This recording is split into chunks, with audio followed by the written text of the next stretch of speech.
On the way over here, we got in a discussion about the wage gap. What was your opinion on this?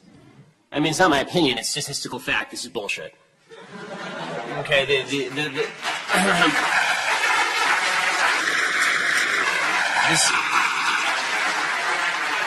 78 cents on the dollar myth is just that. It's a myth. Time magazine actually found as early as 2010 that in the 50 biggest cities in the United States, women were actually earning more than men. If they had the same job qualifications, the same number of years in the workforce, the same number of hours worked, the reason that women on average are paid less is because women take time off, they take less risky jobs, they don't take as much time at work, they would rather be home with their families. These are choices that women make, and it's astonishing to me that feminists actually degrade those choices as though it's a terrible thing when a woman takes time off. Well, it's her choice. I mean, I thought that was your whole deal. Let's put it this way.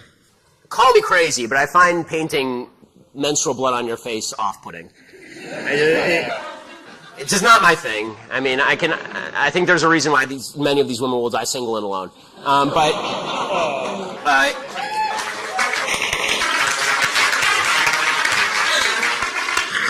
But don't worry, they'll have their 83 cats to comfort them. Let me ask you this. What was the weapon used at Aurora in the movie theatre? It was an assault rifle, sure. Okay. What was the weapon used in the Oregon shopping mall? I believe it was an assault rifle, correct? Okay. What was the weapon used at Sandy Hook? It was an assault rifle. What was the weapon used at the incident around Christmas when the firemen were lured to their deaths in New York State Fire? And bought illegally? That was an assault rifle. Right, so the last 4 mass shootings in America were all the assault rifles. And the vast that is the reason, Mr. Shapiro.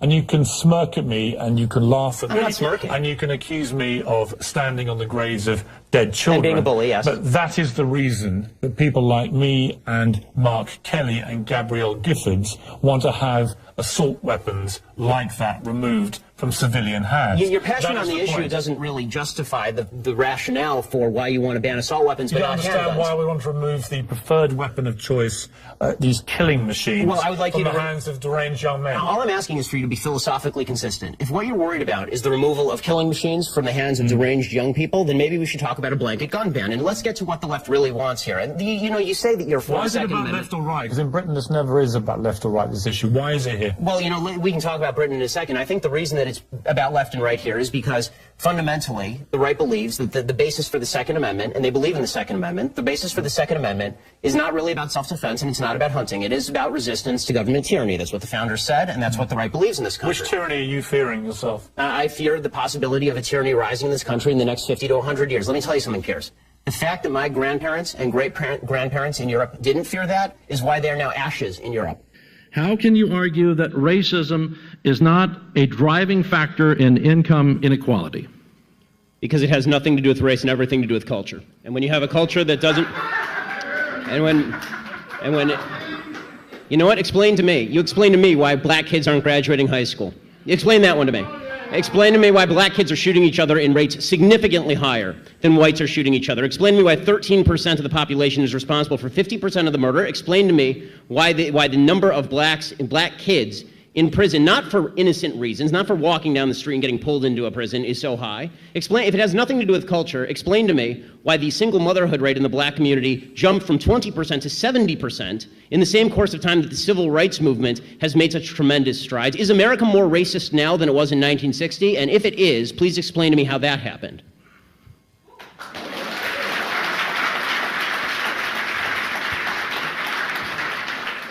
How do you say that some people don't have privilege when you basically just said that trans people aren't valid? They're not a thing. They're just girls pretending to be boys or boys pretending to be girls.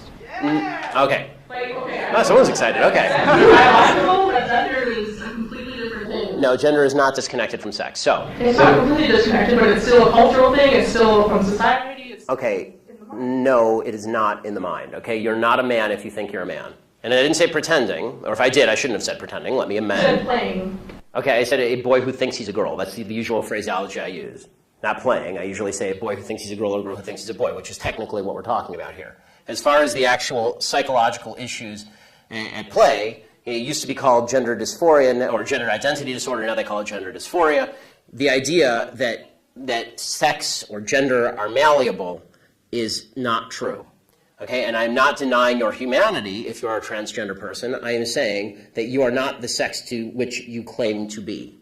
you're still a human being, and you're a human being with an issue that I wish you Godspeed in dealing with in whatever way you see fit. But if you are going to dictate to me that I'm supposed to pretend that men are women and women are men, no. My answer is no. I'm not going to modify basic biology because it threatens your subjective sense of what you are. Okay, but you're still saying these kids should not be accepted because they don't really fit in either place. They can't just I'm saying that the Boy Scouts have a standard. You must be a biological boy to be a Boy Scout. You have to be a boy to be a Boy Scout. Is that written off? Okay. In the name Boy Scouts.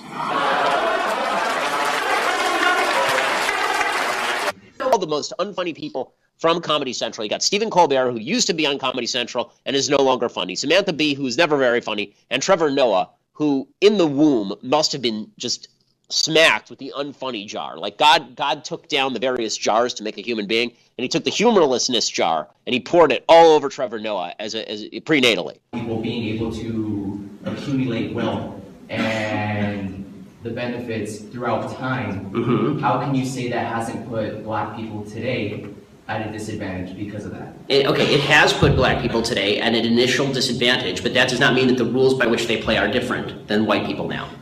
Okay, so the fact is that some people are born poor, and put race aside for a second, some people are born poor and some people are born rich in America, right? We can acknowledge this. Some people are born poor and some people are born rich.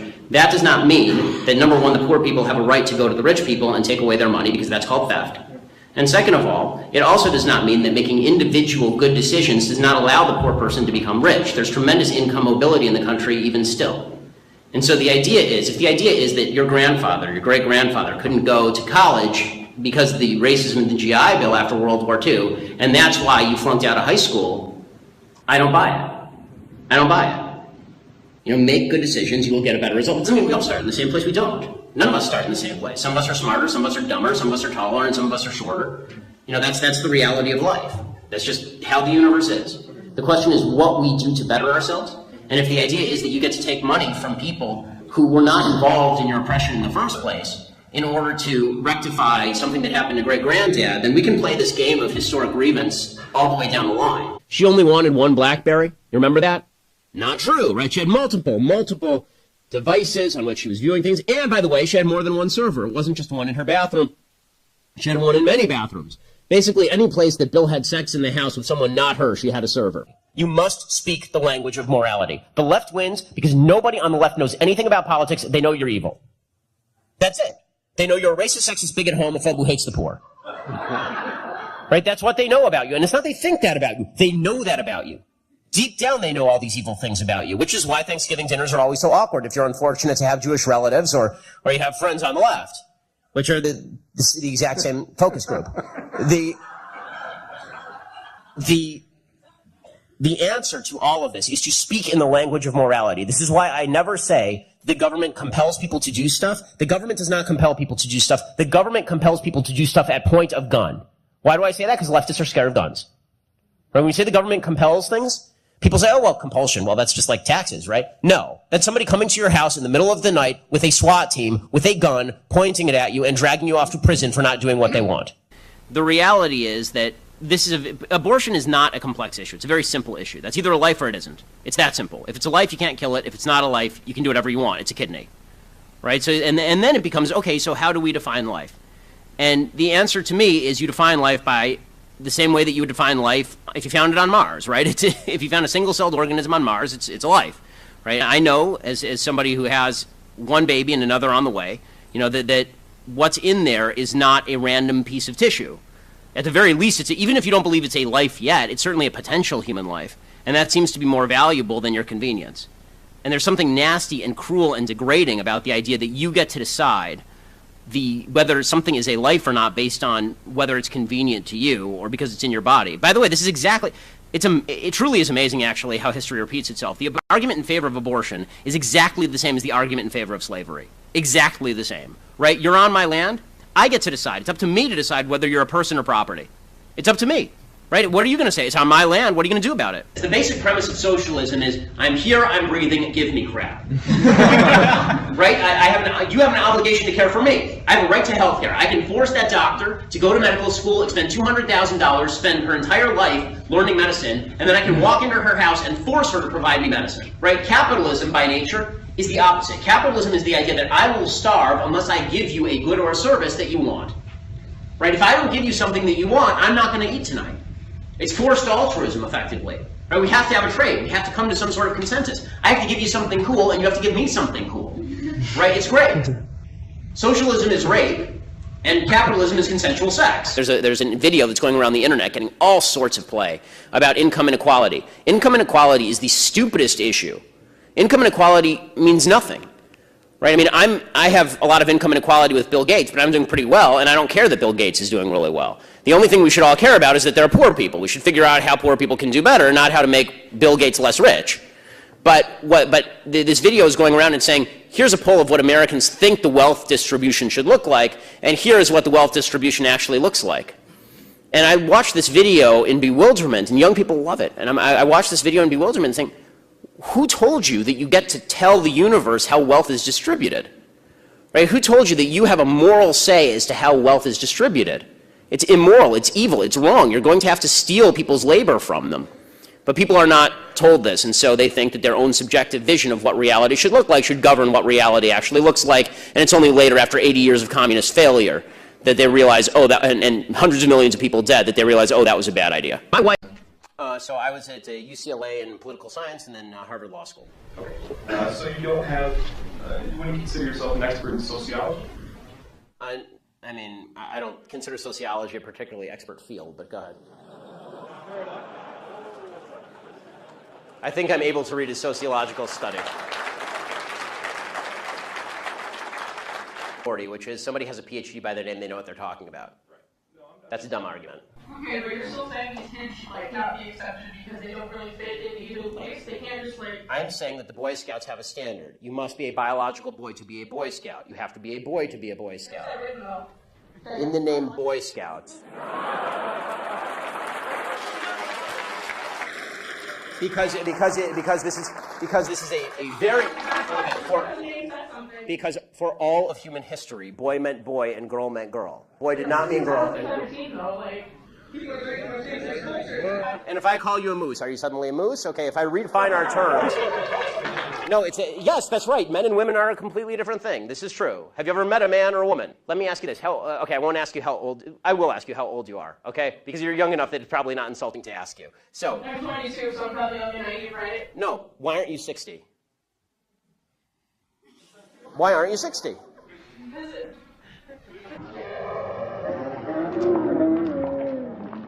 The normal suicide rate across the United States is 4%. The suicide rate in the transgender community is 40%. The idea that 36% more transgender people are committing suicide because people are mean to them is ridiculous. It's not true, and it's not backed by any science that anyone can cite. It is pure conjecture. Have you talked to a group of trans people at all instead of this group of like white people? I'm more than happy to talk to a group of any people who will have me, but usually they protest me. I'm not anti-birth control. I know. Birth control is extraordinarily cheap. That provides affordable birth control, which would in turn. Okay, they're not the only people in America who provide affordable birth control. You can go get a pack of condoms down at the local CVS for $12. See at the moment. But I think, would you agree with me on that one? Can we at least get a little agreement to finish this particular parlay? Okay, should rapists be castrated or killed? I'm feeling really powerful right now. Fisher, by the way. You're going to submit to us. Our town of liberalism is here. You drink that fluoride. You take those vaccines. Donald Trump says vaccines might be dangerous because one of his kids got hurt. Shut up! You don't have free speech. You understand? You listen to me. I rule this country now. I'm liberal. Screw him. Ban his free speech right now. Ban it! Let me tell you what else you do. You don't visit InfoWarsLife.com with the #1 new vitamin. And brilliant seg. I mean, he segues right into an ad for some sort of fusion vitamin, so that's great. This guy, by the way, is considered a leading Trump ally, Alex Jones. I don't know why! I can't understand it! Look at this! Look what's underneath here! It's another sheet! Why? Why?